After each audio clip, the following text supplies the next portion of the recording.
Live షోకి తిరిగి స్వాగతం. రాజకీయ లబ్ధి కోసమే ఆంధ్రప్రదేశ్ ముఖ్యమంత్రి చంద్రబాబు నాయుడుపై తెలంగాణ ప్రజలను టీఆర్ఎస్ ఉసిగొలుపుతోందన్న టీడీపీ నేత రావుల చంద్రశేఖర రెడ్డి వ్యాఖ్యలను సమర్థిస్తారా అంటే 61% మంది అవునని, 39% మంది కాదంటున్నారు. ఇక అతిథుల పరిచయం శ్రీ అద్దంకి దయాకర్ గారు, తెలంగాణ కాంగ్రెస్ అధికార ప్రతినిధి, తొంగతుర్తి నుంచి శాసనసభకు పోటీ చేసినటువంటి నేత. శ్రీ తాడూరు శ్రీనివాస్ గారు, టీఆర్ఎస్ సీనియర్ నేత. శ్రీ విష్ణువర్ధన్ రెడ్డి గారు, అనంతపురం జిల్లాకు చెందిన బీజేపీ నేత, ఏపీ రాష్ట్ర యువమోర్చా అధ్యక్షుడు. శ్రీ అంబటి రాంబాబు గారు, వైఎస్ఆర్ కాంగ్రెస్ పార్టీ ప్రధాన కార్యదర్శి, ఆ పార్టీ అధికార ప్రతినిధి, శాసనసభ మాజీ సభ్యులు, ఏపీఐఏసీ మాజీ చైర్మన్. ఇక మళ్ళీ ఇసుక మాఫియా తెరపైకి వచ్చింది. చాలా తీవ్ర స్థాయిలో దెందులూరు శాసనసభ్యుడు విప్ కూడా అయిన చింతమనేని ప్రభాకర్ అతని అనుచరులతో కలిసి ఒక తహసీల్దార్పై చేసినటువంటి దాడి అన్ని చోట్ల కూడా చాలా సంచలనం సృష్టించింది.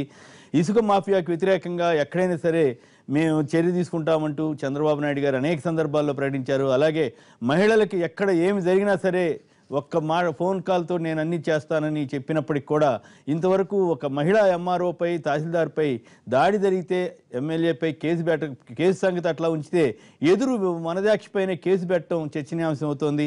దీనిపై తాజా సమాచారాన్ని ముందుగా అసలు ఏం జరుగుతోంది, ఏమిటి ఏపీలో ఉన్న పరిస్థితిపై రాంబాబు గారు వివరిస్తారు. ఒకటి సార్, ఇప్పుడు దోచుకోవడానికి చాలా ఈజీగా వచ్చేటటువంటి మనీ ఎక్కడుంది అంటే మైనింగ్లోను, బ్రాందీ షాపుల్లోను, ఇసుకలోనూ ఉన్నది అనేది మనకు అర్థమవుతోంది ఈ మధ్యకాలంలో జరుగుతున్నటువంటి అంశాల్లో. ఇసుక మాఫియా గతంలో కూడా చంద్రబాబు గారు మీ మీద ఏ ఆరోపణలు చేశారు? మీరంటే కాంగ్రెస్ కానీ, ఆ తర్వాత వైఎస్ఆర్ కాంగ్రెస్ కానీ ఆరోపణలు చేయటం చాలా ఇది. ఆరోపణలు చేసిన తర్వాత దానికి తగ్గ ఆధారాలు గ్రౌండ్లో కనపడాలి కదా. ఆరోపణలు చేయొచ్చు, రాజకీయంగా చంద్రబాబు నాయుడు గారు అవినీతి పరుడు అని నేను అంటాను, ఇప్పటి నుంచో అంటున్నాను కూడా. కానీ అవినీతికి తగ్గటువంటి ఆధారాలు, ప్రజలు నమ్మదగినటువంటి ఆధారాలు మనం చూపించినప్పుడు ప్రజలు నమ్ముతారు. ఇవాళ జరుగుతున్నటువంటి ఇసుకకు సంబంధించి డోక్రా మహిళలకి ఇసుక ఇచ్చామని అన్నారు. ఇవాళ కిలోల లెక్కన ఇసుక అమ్ముకునేటటువంటి పరిస్థితి వచ్చింది. అక్కడున్న స్థానిక కూడా చాలా ప్రముఖంగా ఇచ్చింది. స్థానికమైన శాసనసభ్యులు దానిలో ఇంటర్ఫీర్ అయ్యి ఇసుకని విపరీతంగా అమ్ముకొని డబ్బు చేసుకునేటటువంటి పరిస్థితి కనిపిస్తూ ఉన్నది. ఒక గమనించవలసిన విషయం ఏంటంటే, ఇవాళ వెలుగులోకి వచ్చినటువంటి అంశం ఇది ఒక్కటి. ఇక్కడ ఎంఆర్ఓ కాస్త స్ట్రిక్ట్గా ఉండటం వల్ల యాదృచ్ఛికంగానో ఆమె వ్యతిరేకంగా మాట్లాడి వెళ్ళి నుంచోబట్టి ఆ కేసు బయటకు వచ్చింది. కానీ చాలా చోట్ల ఎంఆర్ఓలు, రెవెన్యూ అధికారులు లొంగిపోయినటువంటి సందర్భాలు ఇన్నున్నాయి, కోకొల్లలుగా ఉన్నాయి. కానీ ఇక్కడ వనజాక్షి అనే ఎంఆర్ఓ గారు ఎదురు తిరిగి ఇది అన్యాయం, అక్రమం అంటే ఆమెను కొట్టడమే కాకుండా అవమానపరిచి, పైగా చిత్రమైన విషయం ఏంటంటే ఒక కేసు పెడితే కౌంటర్ కేసు పెట్టడమే, ఉన్నా లేకపోయినా పెట్టేసి రెండు రాజీ చేయాలనేటువంటి పరిస్థితుల్లోకి వాళ్ళ దిగజారుతూ ఉన్నది రాజకీయం అంతా కూడా. నేను ఇంకొక విషయం చెప్తానండి. మీరు కర్నూలులో జరిగినటువంటి సంఘటన ఏంటండి, ఒక శాసనసభ్యుడు పిఎస్సి చైర్మన్, ఆయన శాసనసభలో ఉన్నటువంటి వ్యక్తి వాళ్ళ అమ్మాయిని మీరు బయటకు వెళ్ళమన్నారని, ఎందుకు వెళ్ళమన్నారని నిలదీస్తే ఆయన పట్టుకుని ఇట్లా నెట్టివేయడానికి ప్రయత్నం చేస్తే డోంట్ టచ్ మీ అన్నందుకు ఆయన ఎస్సీ అట, అందుకని ఎస్సీ ఎస్టీ అట్రాసిటీ యాక్ట్ పెట్టి వితిన్ మినిట్స్లో అరెస్ట్ చేశారు. మరి ఎందుకు ఇక్కడ అరెస్ట్ చేయండి ఎమ్మెల్యేని? ఆ ఎమ్మెల్యేకి ఒక న్యాయం, ఈ ఎమ్మెల్యేకి ఒక న్యాయం. అది బహిరంగంగా విజువల్స్ కూడా వచ్చాయి. కానీ ఆయన మాత్రం ఇంతవరకు అరెస్ట్ చేయకపోగా రాత్రి ఆయన ఏదో అర్ధరాత్రి కూడా మీటింగ్ పెట్టి, ప్రెస్ మీట్ పెట్టి నేను చింతిస్తున్నానని అన్నారు. ఏదో సంథింగ్ ఈజ్ గోయింగ్ ఆన్.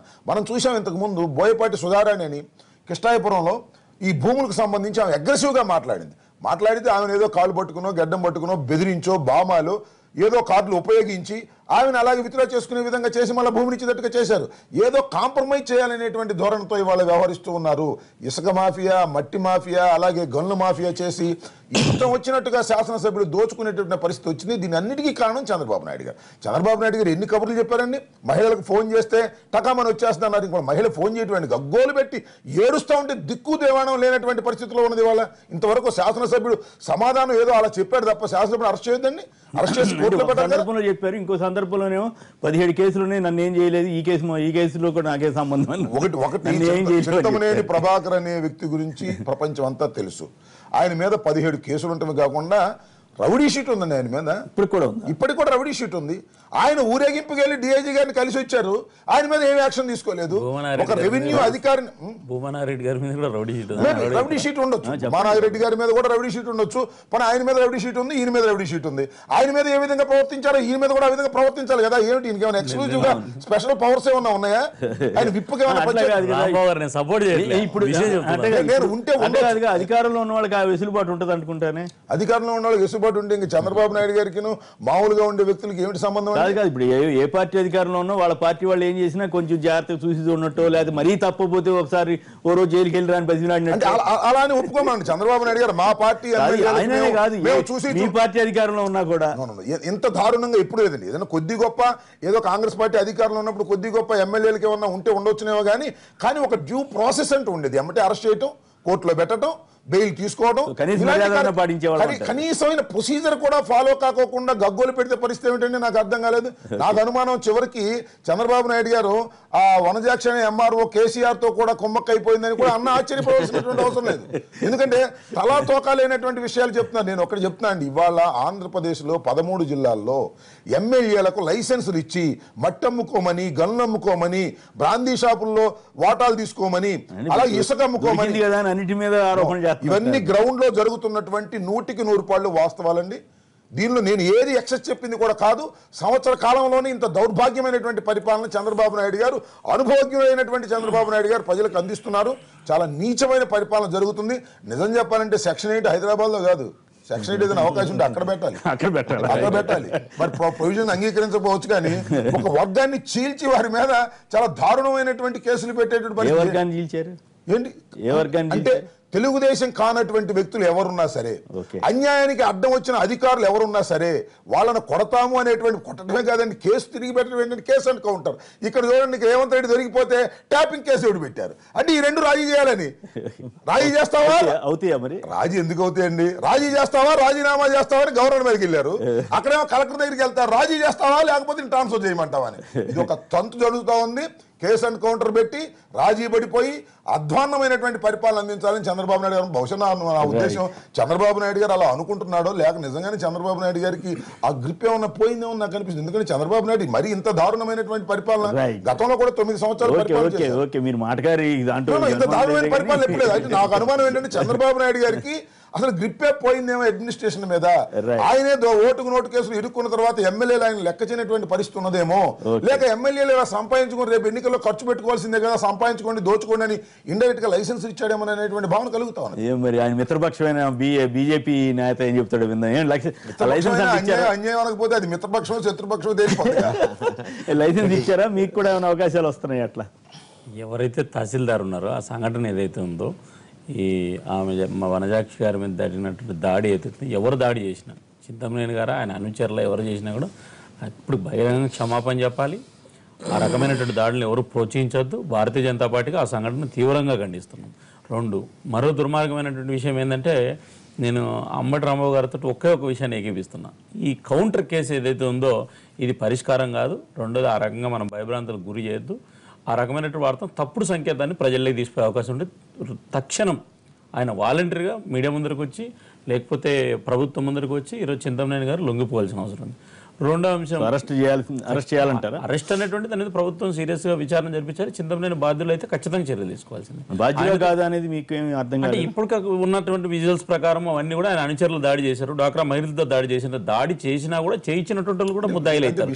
ఒక్క నిమిషం రాంబాబు, దాడి చేయించినటువంటి వాళ్ళు కూడా నేను దానికి ముద్దాయిలు అవుతారు. దాడి చేసిన వాళ్ళ కంటే కూడా వెనక సూత్రధారులు. చాలా నిన్న ఆవిడ చెప్తా ఉంటే చాలా దుర్మార్గం. ఇసుక కప్పు పెట్టినంత పని చేశారు ఆయన. దుర్దుడుకు స్వభావం దాంట్లో ఎవరు కాదనలేనటువంటిది. ఖచ్చితంగా ఆయన ఇప్పుడు తక్షణం ప్రభుత్వానికి లొంగిపోవడం కానీ, లేకపోతే ఈ సమస్యకు ముగింపు పలకాల్సిన బాధ్యత కూడా, అతను ఎవరు రక్షించినా కూడా ప్రజల్లో తప్పుడు సంకేతం అవుతుంది. భారతీయ జనతా పార్టీకి ఈ సంఘటన మేము తీవ్రంగా ఖండిస్తాం. అయితే ఒకటి మా రాంబాబు అన్న ఒక చాలా క్లారిటీ చెప్పాడు ఈరోజు రాష్ట్ర ప్రజలకు. ఎక్కడ డబ్బులు వస్తాయనేటువంటిది 10 సంవత్సరాల్లో బాగా పరిశీలించాడు.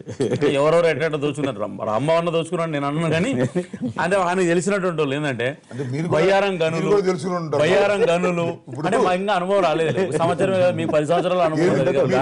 మోడీ గారు తలుచుకుంటే 5 నిమిషాలు దేశవ్యాప్తంగా తెలుసుకోవచ్చు. లక్షల ఎకరాలు నన్ను మాట్లాడిస్తే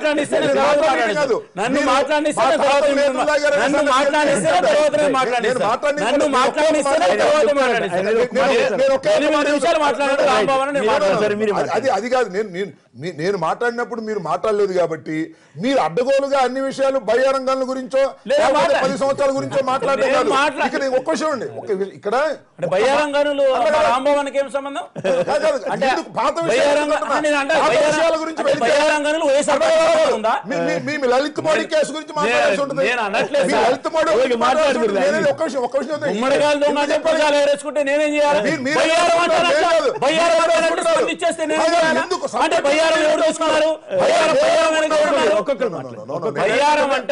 అడ్డగోలుగా మీరు మాట్లాడదలుచుకుంటే నాకేమనే అభ్యంతరం లేదు కానీ ఇంత మాట చెప్పారు. చింతమనేని ప్రభాకర్ ప్రభుత్వానికి లొంగిపోవాలన్నారు తప్ప అరెస్ట్ చేయాలి అని గట్టిగా అనలేనటువంటి రాంబాబు గారి వ్యాఖ్యలతో ఏకీభవిస్తున్నాను.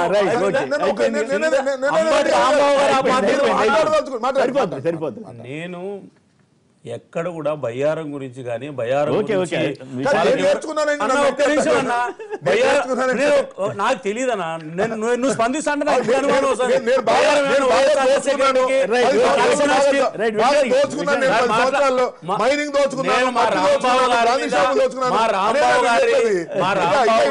వాగ్దాటి మీద నేను తట్టుకోలేను. ఇంకా నన్ను వదిలేస్తే నేను మాట్లాడతాను. కానీ మాట్లాడేటప్పుడు ఏంటంటే నేను 10 సంవత్సరాలు నేర్చుకున్నాననే మాట నన్ను గిల్లే కార్యక్రమం కాదు. మీరు నేర్చుకునే కార్యక్రమాలు చెప్పండి.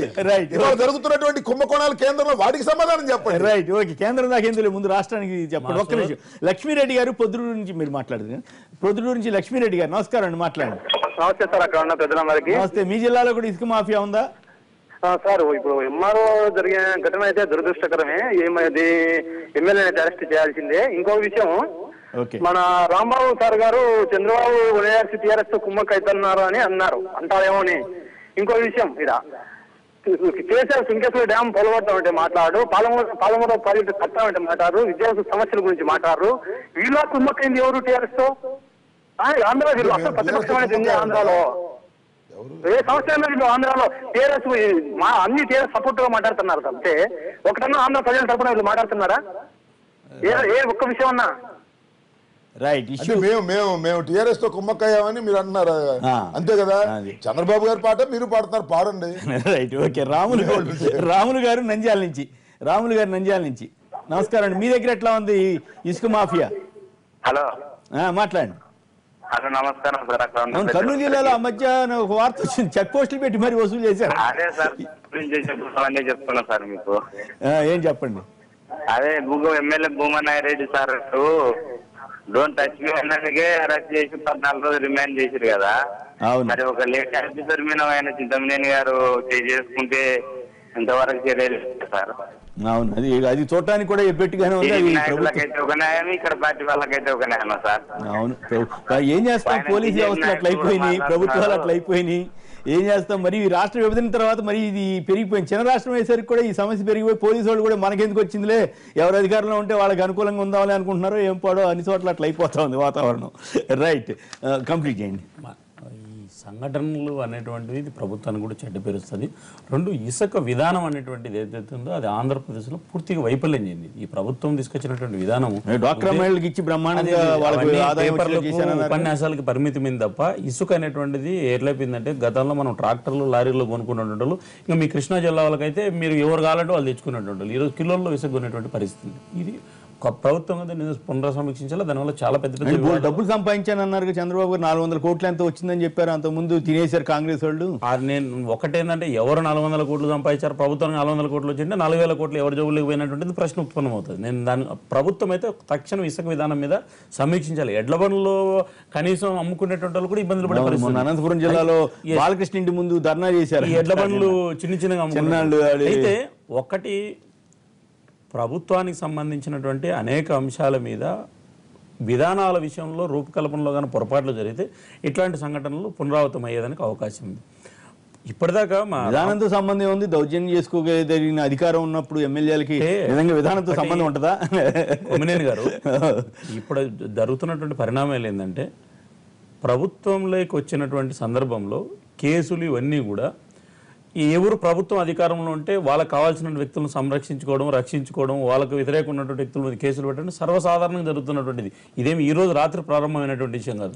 దీనికి అతీతంగా ప్రభుత్వాలు పనిచేస్తే ఆ ప్రభుత్వాలు మనుగడ ఉంటాయి, వాళ్ళకంటే మేము భిన్నంగా పనిచేస్తున్నాం అనేటువంటిది మనం చెప్పుకునే దానికి అవకాశం ఉంది. ఈరోజు చింతమనేని గారి సంఘటన కానీ లేకపోతే ఎక్కడైనా ఈ జరిగినట్టు సంఘటనల విషయంలో ఇప్పుడు ఈ నెగ్లిజెన్స్ అనేటువంటిది ఏదైతే సంఘటన జరిగినప్పటి నుంచి ఇప్పటి వరకు దాన్ని ఎవరు యాక్సెప్ట్ చేసేటువంటి అంశం కాదు. అయితే మా సోదరుడు రాంబాబు గారు చెప్పేటువంటి అంశాన్ని మాత్రం నేను ఎక్కడ వ్యతిరేకిస్తున్నానంటే, ఒకటి ఈ ప్రభుత్వానికి సంబంధించినటువంటి చేస్తున్నటువంటి యాక్టివిటీ ఏదైతే ఉందో దాన్ని విమర్శించేటువంటి సందర్భంలో అధికార పార్టీ కానీ ప్రతిపక్ష పార్టీ కానీ మీరు కూడా ఏం చేస్తారంటే దొంగలు కలిసి ఊర్లు పంచుకున్నట్టు బ్రాందీ షాపులు వస్తే మొత్తం వైఎస్ఆర్ వాళ్ళు తెలుగుదేశం వాళ్ళు కలిసి ఈరోజు టెండర్లు వేసుకున్నారు. ఇద్దరు కలిసి చేశారా? మా రాంబాబు ఒకటి ఎక్కడైనా బ్రాందీ షాపులకు సంబంధించిన టెండర్లు వేసి పంచుకుంటున్నారు కదా. లాటరీ వేసిన తర్వాత ఇప్పుడు 100 మంది లాటరీలు వేస్తే వాళ్ళందరినీ సిండికేట్ చేసి ఎంతమంది లాటరీలు వేసింటే అంతమంది వాళ్ళు వీళ్ళు షేర్ చేసుకుంటున్నారు. ఏ ఊర్లో షేర్ చేసుకుంటారు? వైఎస్ఆర్ కాంగ్రెస్ పార్టీ ఆ ఊర్లో ఆంధ్రప్రదేశ్ లో అయ్యా మీరు ఎంఆర్పీ ధరలకు అమ్మని చెప్పాడైనా ఉద్యమం చేసిందా? అంటే ఒకటి మన దాకా వస్తే ఒక రకమైనటువంటిది, వేరే దాకా వస్తే ఒక రకమైనటువంటి.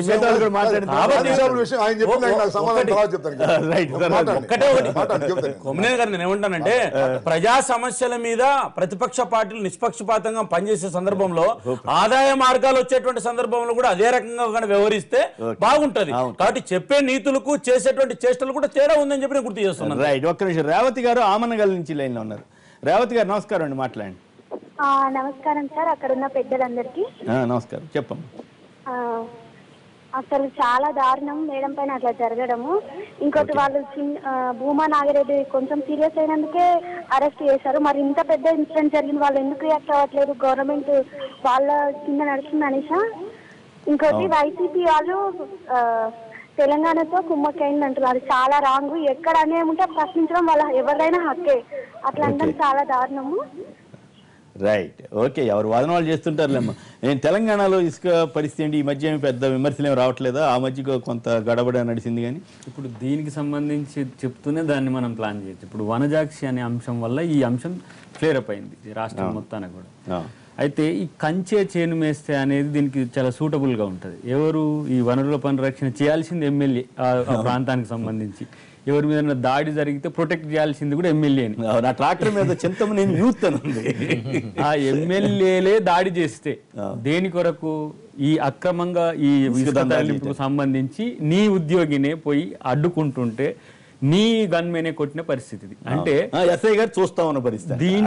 దీంట్లో 2 అంశాలు నేను మీరందరూ మాట్లాడుతుంటే ఆలోచించింది ఏంటంటే, ఈరోజు ఎవరికి టికెట్లు ఇస్తే ఎలాంటి చర్యలు వస్తున్నాయి.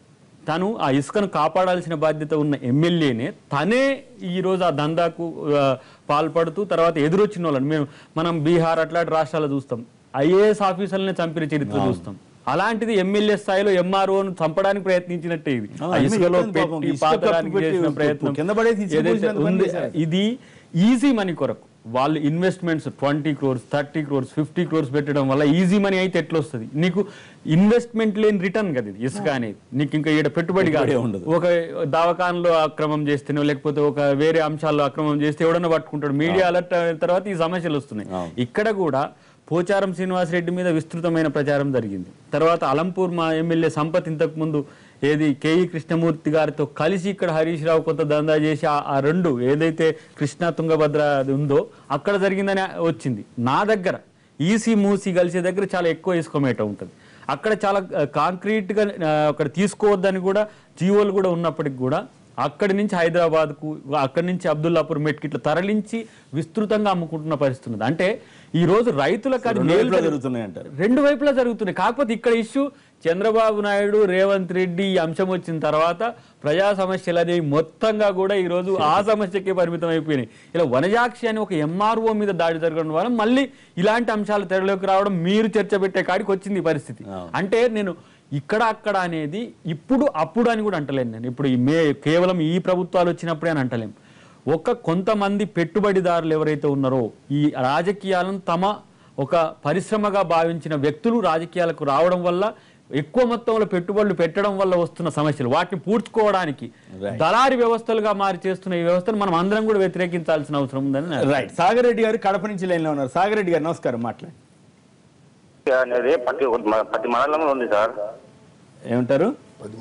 మాఫియా ప్రతి మండలంలో ఉంది. మాఫియా ప్రతి మండలంలో ఉంది. ఓకే. దానికి అనుకూలంగా ఎంఆర్ఓ కొంతమంది అనుకూలంగా ఉన్న వాళ్ళ మీద ఏమి దాడి జరగడం లేదు. వాళ్ళ వాటాలు ఇస్తారేమో. వ్యతిరేకంగా ఉండే వాళ్ళ మీద జరుగుతున్నాయి. ఓకే.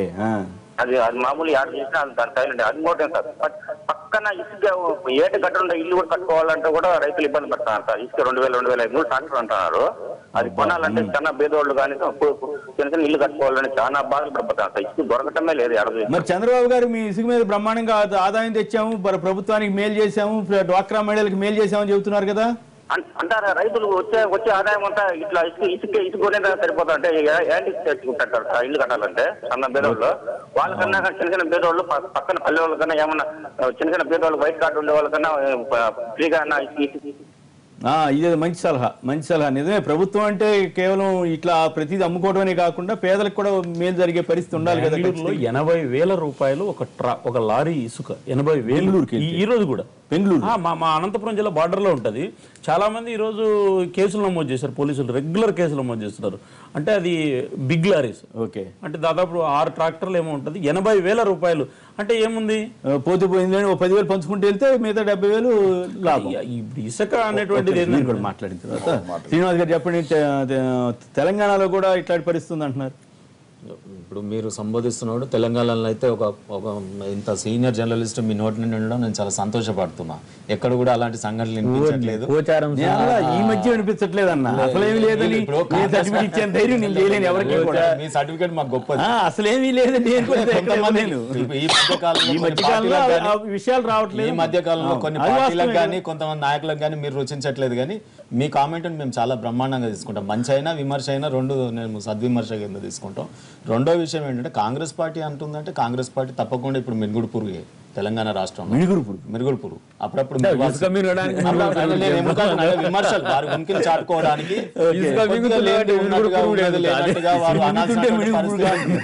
అప్పుడప్పుడు మెరగకపోతే అసలు వాళ్ళని ఎవరు గుర్తించే పరిస్థితి లేదు.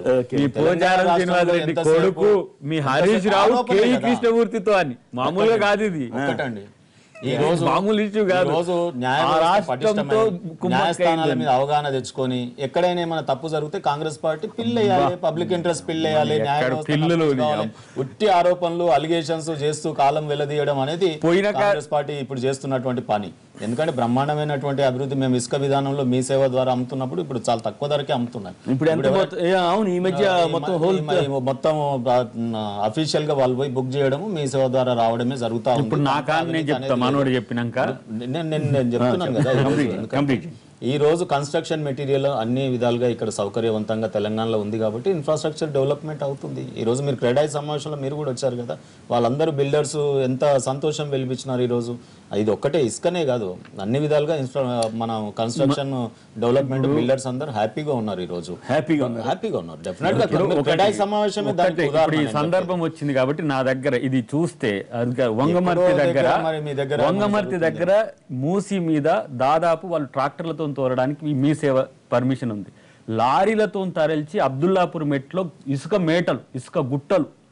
ఒకవేళ కనుక ఎస్ఐఓ సిఐఓ మీరు డిఎస్పో నాకు నిన్న వచ్చిన ఫోన్ కాబట్టి రిలేటెడ్ కాబట్టి చెప్తున్నా, మీరు చేయలేదు అని అంటే నా కాన్స్టిట్యున్సీనే చెప్తున్నా. ఇప్పుడు ఇట్లా చెప్పుకోవడానికి ఒక అవకాశం మాట్లాడిన దాంతో నేను ఏకీభవిస్తున్నా. ఎందుకంటే అక్కడే కాదు, ఒక ఆంధ్రాలో ఒకటి అప్రిషియేట్ చేస్తాను జగన్ గారిని కూడా. ఎందుకంటే అమెరికాలో తానా సభలో రేవంత్ గారు మేము అబద్ధాలు చెప్పి ఓట్లకు పోతాం, గెలుస్తాము, ఆంధ్రప్రదేశ్ లో ఇది కామను, మాకు వెన్నతో పెట్టిన విద్య అనడం జరిగింది.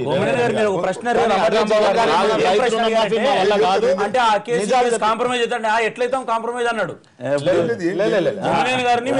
అడిగారు ప్రశ్న. ఒక్క నిమిషం మీరు ఒక ప్రశ్న అడిగారు, మరి ఓటుకు నోటు కేసును ఇది కాంప్రమైజ్ అవుతారా, మీరు అవుతారా అన్నారు. మీరు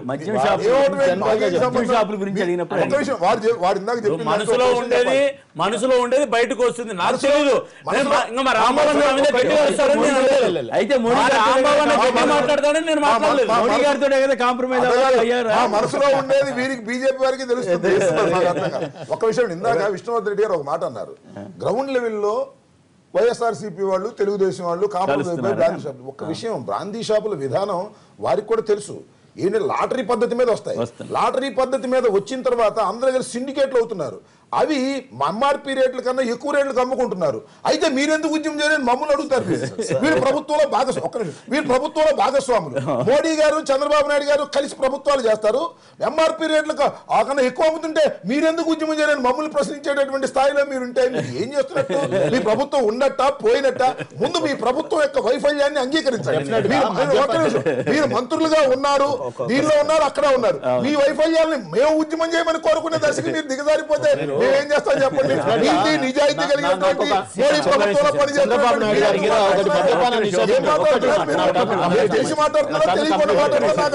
ఆయన అడిగిన ప్రశ్న ఏంటంటే మా అపర చాణక్యులు మా రాంబాబు అన్న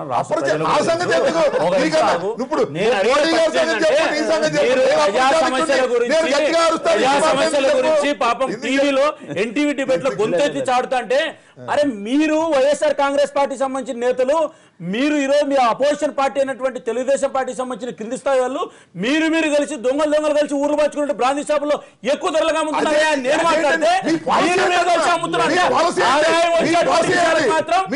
కలిసి వ్యాపారం చేసుకుంటారు.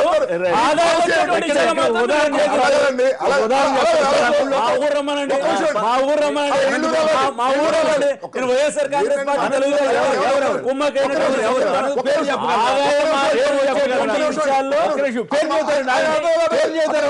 ఆదాయం వచ్చేటువంటి విషయాలు మాత్రం ఉద్యమం చేయరు. చెప్పండి, పేరు చెప్పగలరా? మీకు ఎమ్మెల్యే వైఎస్ఆర్ కాంగ్రెస్ దాడి చేస్తాడు.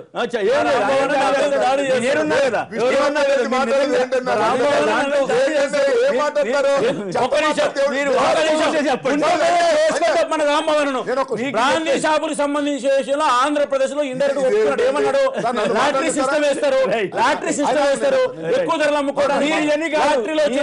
మీరు జనరల్ గా మాట్లాడితే జనరల్ గా చెప్పండి.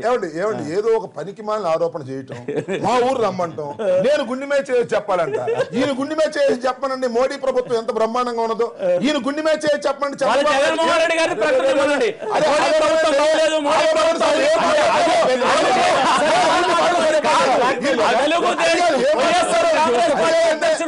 ఈ రోజు ప్రెస్ కాన్ఫరెన్స్ పెట్టి అంబటి రాంబాబు గారు ఆ పార్టీలో సీనియర్ నేత, అంబటి రాంబాబు గారు నేను కోరుకుంటున్నా వైఎస్ఆర్ కాంగ్రెస్ పార్టీ అధ్యక్షుడు జగన్మోహన్ రెడ్డి గారు ప్రతిపక్ష నేత, ఈ దేశంలో నరేంద్ర మోడీ ప్రభుత్వం బాగలేదని చెప్పమనండి. అంటే జగన్ చెప్తేనే అవినీతి లేనట్టు, అంటే జగన్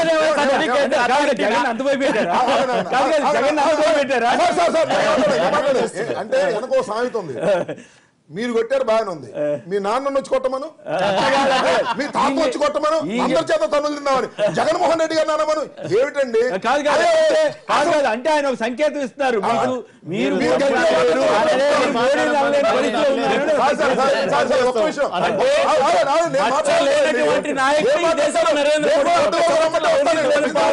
ఒక విషయం అండి, ఇలాంటి చౌకబారు విమర్శలు చేసి మీరు మాట్లాడండి, ఇంకొకరు మాట్లాడండి కాదు.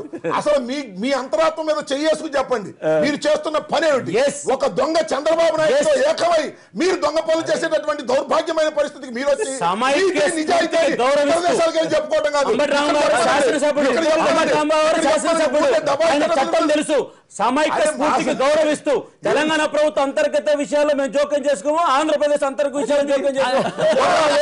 ఒక్కవేళ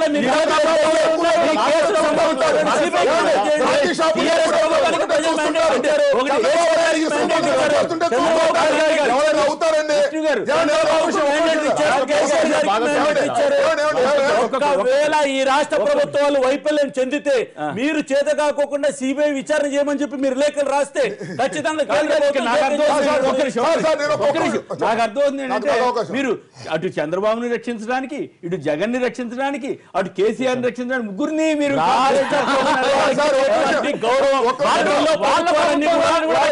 ప్రభుత్వ వాళ్ళు సిబిఐని అడ్డ పెట్టుకొని ఆంధ్రప్రదేశ్ లో మనకు తెలిసి ఎంతమంది కేసులు పెట్టారనేది సిబిఐని కాంగ్రెస్ బ్యూరో ఆఫ్ ఇన్వెస్టిగేషన్ కింద ఇప్పుడు వీళ్ళు మాట్లాడారు ఇదే రామోజీరావు గారు 100 టీవీ ఛానల్ మాట్లాడారు భారతీయ జనతా పార్టీ రాష్ట్ర అవసరాలు మేము అవసరాలకు వాడుకోవడానికి అప్రిషియేట్ చేయాలి నరేంద్ర మోడీ ప్రభుత్వాన్ని అంబటి రాంబాబు గారు అప్రిషియేట్ చేయాలి సొంత ప్రమాణాలు మాట్లాడొచ్చు సొంత ప్రమాణాలు మాట్లాడచ్చు ఇదే అంబటి రాంబాబు గారు 100 డిబేట్ సిబిఐని కేంద్ర ప్రభుత్వం తప్పు పెట్టాడు ఈ రోజు నిష్పక్షపాతంగా ప్రభుత్వం అభినందించారంటే మీరు ఆగాలి కదా అభినందించాలి. ఏమంటే ఒక విషయం చెప్తానండి, ఈయన 100 బ్రాందీ షాపుల్లో ఎక్కువ రేట్లకు అమ్మితే ఏమి మాట్లాడరు, ఇసుక మాఫియా చేస్తుంటే ఏమి మాట్లాడరు, అన్యాయం జరుగుతుంటే ఏమి మాట్లాడరు, సపోర్ట్ చేసి మాట్లాడదు. దొంగలు ఊళ్ళు పంచుకున్నట్టు భారతీయ జనతా పార్టీ చంద్రబాబు నాయుడు పంచుకుంటున్నారు, పదవులు ఇక్కడ పంచుకుంటున్నారు, అక్కడ పంచుకుంటున్నారు. ఇసుక మాఫియాలో కూడా మీకు అస్తం ఉండబట్టే ఇవన్నీ మీరు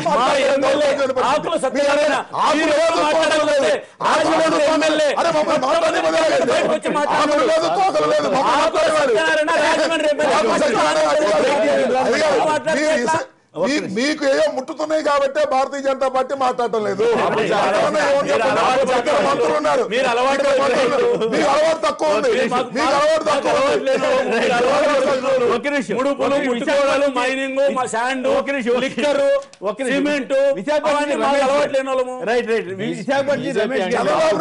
చంద్రబాబు నాయుడు స్నేహంతో అన్ని అలవాటు అవుతుంటాడు. రమేష్ గారు నమస్కారం, మాట్లాడండి. నమస్కారం, మాట్లాడండి. అక్కడ ఉన్న పెద్దలందరికీ నమస్కారం అండి. గుడ్, మాట్లాడండి ప్లీజ్. సార్, ఇప్పుడు ఒక ఎంఆర్ఓపై దాడి ఇలా చేస్తే ఒక సామాన్య మహిళలు ఇంకేమైపోవాలండి? అవును, అక్కడ ఉన్న బీజేపీ నాయకులు కూడా ఆ విషయాన్ని సమర్థిస్తున్నారు కానీ కరాకట్టంగా తప్పని కానీ బీజేపీ నాయకులు చెప్పట్లేదు సార్. 100% తప్పు. ఖచ్చితంగా ఆయన అరెస్ట్ చేయాల్సిందే, ఆ సంఘటన విచారణ జరపాల్సిందే. రెండో ఎక్స్క్యూజ్ నేను అక్కడ టీవీలో చూశాను, చంద్రబాబు గారు మహిళలను ఉద్దేశించి ఒక్క మహిళలకి చిన్న అన్యాయం జరిగినా సరే ఒక ఫోన్ కాల్ చేసి కొట్టండి, వాళ్ళ తోలు తీస్తాను అయిదని అన్నారు. అటువంటి పరిస్థితి మరి అటువంటి గవర్నమెంట్ ఉన్నప్పుడు ఉన్నది బీజేపీ. భారతీయ జనతా పార్టీ కూడా అన్యాయం జరిగితే అక్రమం జరిగితే ఊరుకోదు, కానీ చంద్రబాబు నాయుడు గారు ఏం చేసినా మాట్లాడుకున్నారు. రాజకీయ లబ్ధి కోసం ఏపీ సీఎంపై తెలంగాణ ప్రజలను టీఆర్ఎస్ ఉసిగొలుపుతోందన్న టీడీపీ నేత రావుల చంద్రశేఖర రెడ్డి గారి వ్యాఖ్యలతో ఏకీపిస్తారా అంటే 68% మంది అవునని, 32% మంది కాదన్నారు. ఇప్పుడు చిన్న విరామం తర్వాత